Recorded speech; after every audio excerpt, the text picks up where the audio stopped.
Okay, in your general considerations for specific cancers, mine is melanoma and liver, should we take all the supplements listed or just pick and choose? So this person is asking these questions off the Stop Fighting Cancer course. And I can't answer specific cancer questions, but this is a course question. So, very good question. So, in the Stop Fighting Cancer course, we have different considerations of nutrition to take. So, I say consider this or consider that because I'm not making specific recommendations for a person because they're not a full member, they're just looking at the course. So it's a very good question. Should we take all the ones listed or just pick and choose? I just ordered my genetic tests, haven't gotten the results back. Well, you're not going to get specific supplements to take for your cancer from the genetic test. So remember, when we look at your genetics, we're looking at different SNP defects, and that have to do with different metabolic pathways that may be wise to support nutritionally. It may have to do with diet, may have to do with taking a supplement or something like that, because there's known research out there that if you have, let's say, an HNMT gene defect, which has to do with the ability to make the DAO enzyme in the tissue, which is the enzyme that breaks down histamine in the tissue. And if you have a lot of defects on those HNMT genes, it might be good to support that, even if you're not having a lot of symptoms.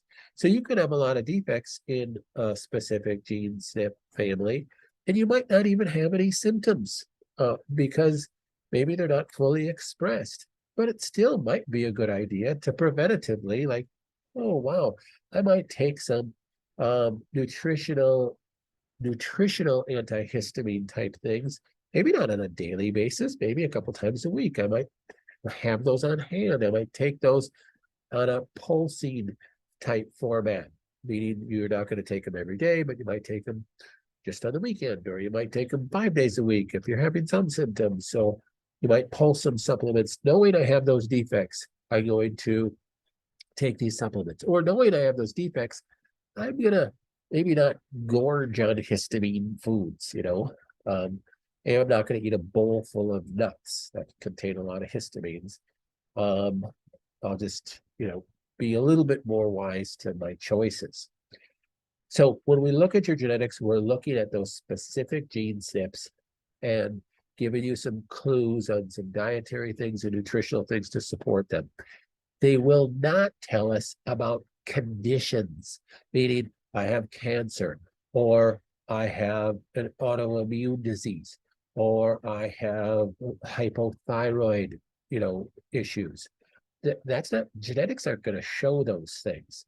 So let's say I have melanoma and I'm going to do my genetics. Is the genetic test going to tell me things that I should do for my melanoma? No. Is the genetic test going to give me some ideas of different pathways, different metabolic pathways that could be maybe, a precursor to a disease? Maybe, but it's certainly not going to give you treatment parameters for a specific disease. So be clear on that. So if I'm going to try to, quote unquote, treat my melanoma naturally through our cancer course and looking at some of the supplements that we suggested that you might want to consider, yes, you can pick and choose those things. So you could do all of them. You could do some of them. Everybody's different. Some people can't take a lot of stuff. Some people should take a lot of stuff. Some people are getting a lot of stuff in their diet because they're eating really well. Some people aren't. They're eating really poorly. So everybody's unique, and you're going to have to make your own decisions on that. So we're just giving you some advice that those are some of the things that tend to be good for that type of cancer. There could be other things too. When I wrote that piece to the course, I tried to kind of whittle it down to maybe some of the more important ones. But yes, so that's a long answer to that question.